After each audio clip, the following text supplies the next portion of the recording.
చూడండి brother Joseph, ఈ సముద్రం ఎంత అందముగా ఎంత ఆహ్లాదకరంగా ఉన్నదో.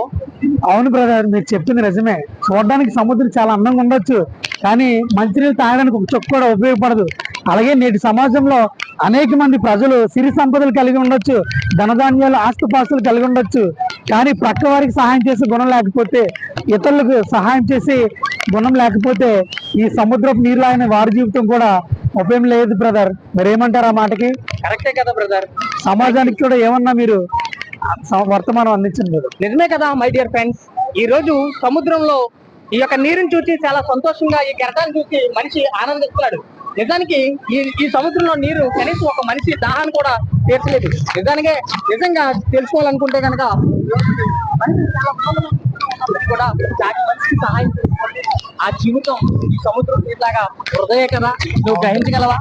నువ్వు గ్రహిస్తావని తెలియజేస్తూ ఈ మాటలు ముగిస్తున్నాను. Thank you. Praise Lord. God bless you all.